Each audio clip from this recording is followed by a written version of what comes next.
Good morning, students. In the last two classes, I have already discussed about the different theories related to chapter relations and also solved some of the problems which are important to understand this chapter well. Today, I am going to discuss some of the problems which are important for the examination point of view. See here, today I am not going to give you any new theory. मैं आज कोई नया theory नहीं देने जा रहा हूँ. कुछ प्रॉब्लम सॉल्व किए जाएंगे, इसके बाद आपका चैप्टर पूरा हो जाएगा. So that the relation are on n cross n defined by AB are related to CD. Double imply A plus D is equal to B plus C is an equivalence relation. Here n is the set of natural number. देखिए solution. We have a relation R on n cross n. आप n cross n लिखे तब या on n लिखे तब दोनों same है. अगर on n लिखेंगे फिर भी R subset of n cross n होगा. लिखने का अलग अलग तरीका है, ये क्वेश्चन में दिया हुआ है. Defined by AP are related to CD double imply A plus D is equal to B plus C. To prove R is an equivalence relation. Equivalence relation. देखिए, let AB belongs to R. मान ले AB R का member है, which imply here A plus B is equal to B plus A. By commutative law of addition you already know. आप जानते हैं commutative law of addition. On natural numbers क्या देगा? A plus B is equal to B plus A. इसका मतलब हुआ AB is R related to AB. आप देखिए A plus B is equal to B plus A. यानी sum of extremes is equal to sum of means. यानी दोनों किनारे का सम is equal to दोनों बीच का सम. आपको आ गया A plus D is equal to B plus C. And therefore R is reflexive on F. अब नेक्स्ट देखें. Let AB is R related to CD. इसका मतलब क्या हुआ? A plus D is equal to B plus C. ये आपके feeling. A plus D is equal to B plus C. आप चाहें तो लिख सकते हैं B plus C is equal to A plus D. ये लेफ्ट साइड को राइट साइड को लेफ्ट में लाया, लेफ्ट साइड को राइट में ले गया. अब फिर कम्यूटेटिव लॉ ऑफ एडिशन से आप चाहो तो लिखो C plus B is equal to B plus A. इसका मतलब हुआ C D is R related to A. देखिए sum of extremes C plus B दिया हुआ, sum of means D plus A लिखा हुआ. Where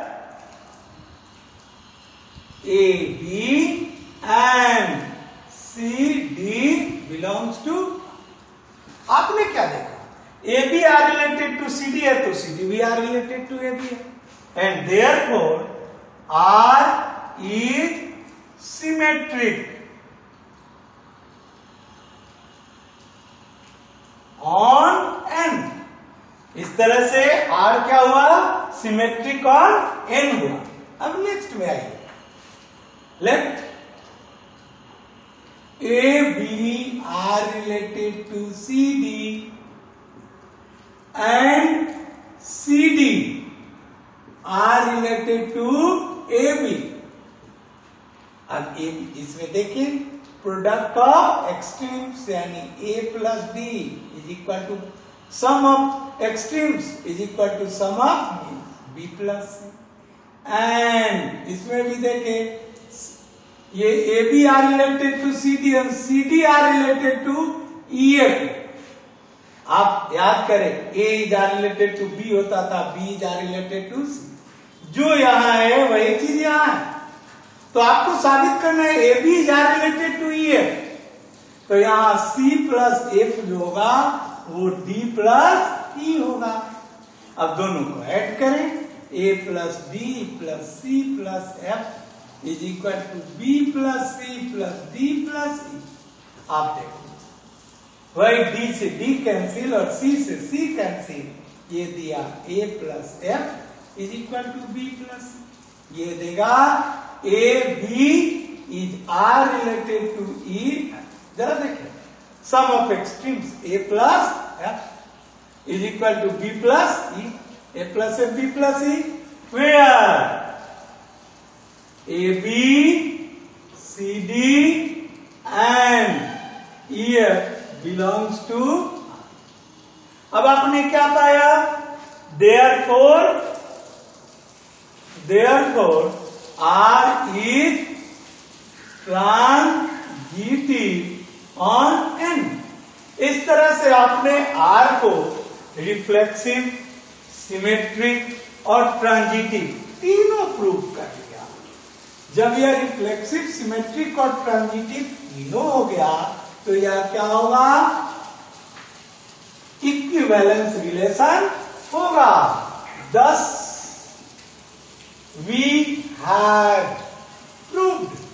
इस तरह से हमने साबित कर लिया R is रिफ्लेक्सिव। R क्या है? रिफ्लेक्सिव है। सिमेट्रिक मीन्स ये सिमेट्रिक भी है एंड ट्रांजिटिव एज वेल। इस तरह से R रिफ्लेक्सिव, सिमेट्रिक और ट्रांजिटिव तीनों है। Therefore R is an equivalence class on N। Okay, आइए एक ऐसे रिलेशन पर चर्चा करते हैं कि वो रिलेशन तो है लेकिन वो रिफ्लेक्सिविटी, ट्रांजिटिविटी और सिमेट्री तीनों में से किसी रिलेशन को सेटिस्फाई नहीं करता। Here let R is equal to AB, A is equal to B square for all AB belongs to N। यानी एक रिलेशन है डिफाइंड ऑन N। आप देखिए तीसरा तरीका देख रहे हैं लिखने का। एग्जाम में क्वेश्चन डिफरेंट पैटर्न में हो सकते हैं, आपको ऑब्जर्व करके उसको डिसाइड करना है। यदि R एक रिलेशन है, अगर इसका मेंबर ए बी है तो A is equal to B square होगा, जहां ए बी दोनों नेचुरल नंबर है। तो साबित करना है R satisfies none of the reflexivity, symmetry and transitivity। यानी R इन तीनों में से किसी रिलेशन को सेटिस्फाई नहीं करता। जरा देखें सॉल्यूशन।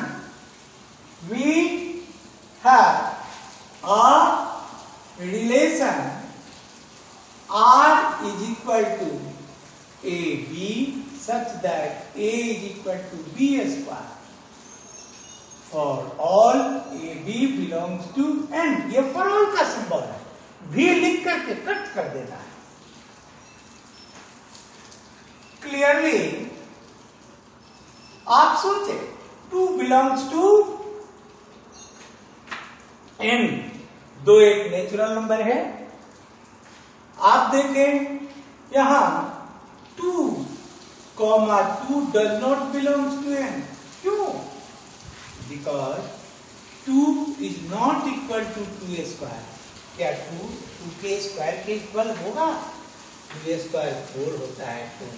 यानी अगर कोई मेंबर नेचुरल नंबर का 2 लिया गया और देखा गया कि वह 2 n में नहीं है, n का दैट इज R में नहीं है, रिलेशन आर का मेंबर नहीं है, इसलिए therefore R is not reflexive.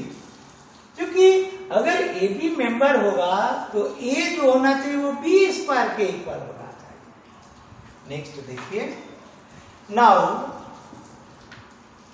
25 comma 5 belongs to R, ये आर का मेंबर है। कैसे? बिकॉज, कारण कि 25 इज इक्वल टू 5 स्क्वायर, यानी फर्स्ट मेंबर जो है सेकंड मेंबर के स्क्वायर के इक्वल है, इसलिए 25 belongs to, but 5,25 does not belongs to R. क्यों? Because 5 is not equal to 25 square. ये फर्स्ट जो मेंबर है वो सेकंड मेंबर के स्क्वायर के इक्वल होना चाहिए। यहाँ 25 का स्क्वायर 625 होता है और ये 5 है, 625 कभी 5 के इक्वल होगा? नहीं होगा। इसलिए therefore R is not symmetric. आप जब भी साबित करते हैं निगेटिव में, यानी वो नॉट रिफ्लेक्सिव है, नॉट सिमेट्रिक है, तो उसमें किसी पार्टिकुलर केस को लेना पड़ता है, इन जनरल नहीं लेना है। किसी एक के लिए गलत है, सबके लिए गलत मान लिया जाए। ट्रू होना चाहिए तो हर मेंबर के लिए होना चाहिए। आप देखें, फर्दर मीन्स आगे और आगे चलिए। आप देखें, आपको 625 belongs to R and 5 belongs to R. दोनों R का मेंबर है। 625 25 5। क्यों? बिकॉज, कारण क्या है? तो 625 के स्क्वायर के इक्वल है, फर्स्ट मेंबर सेकंड के स्क्वायर के इक्वल है, और 25 5 के स्क्वायर के इक्वल है, यानी फर्स्ट मेंबर सेकंड मेंबर के स्क्वायर के इक्वल है। लेकिन आप ये 25 दोनों में टैली किया, जरा देखें, 625 है ना, comma 5 does not belongs to R. क्यों? Because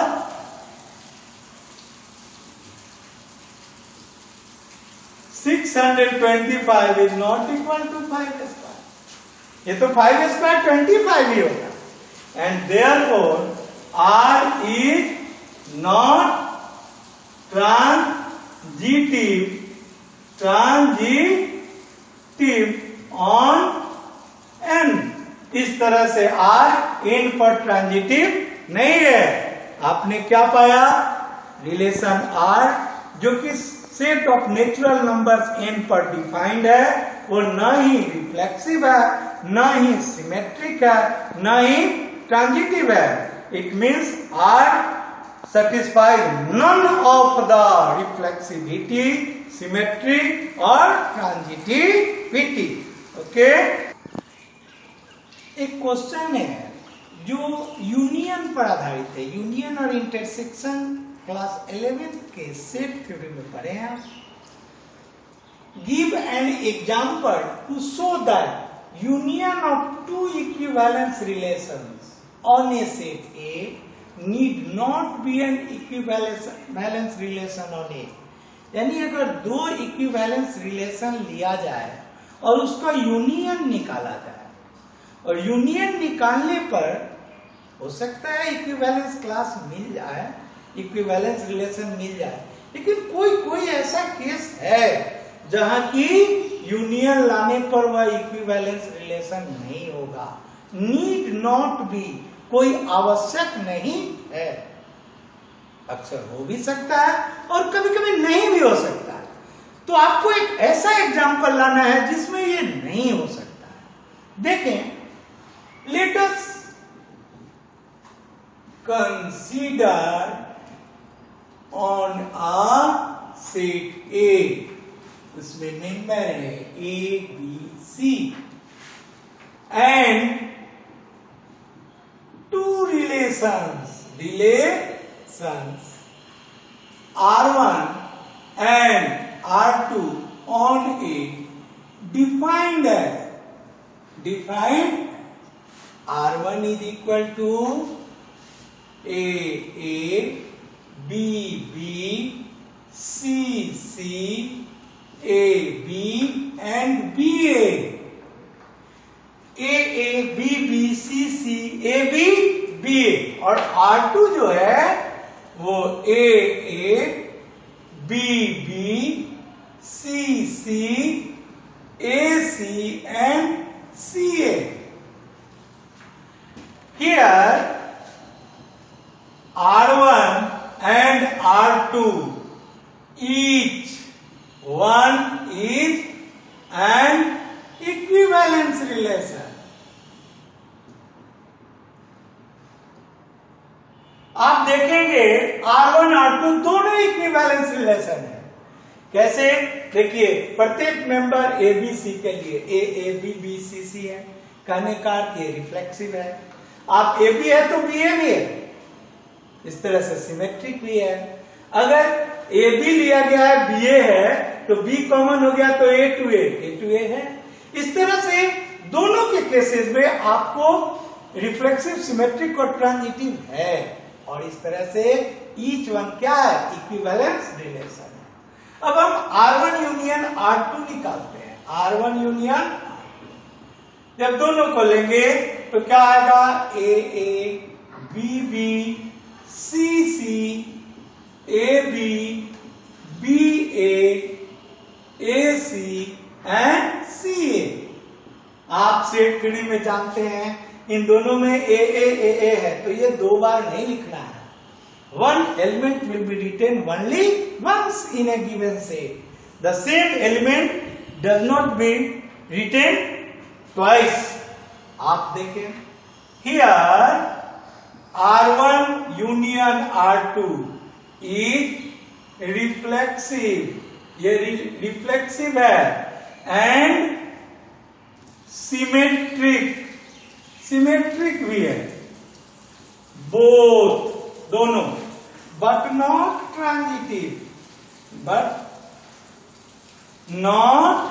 transitive. हमारा कहना है कि R1 यूनियन R2 जो आपने प्राप्त किया वह रिफ्लेक्सिव भी है, सिमेट्रिक भी है, लेकिन ट्रांजिटिव नहीं है। कैसे नहीं है?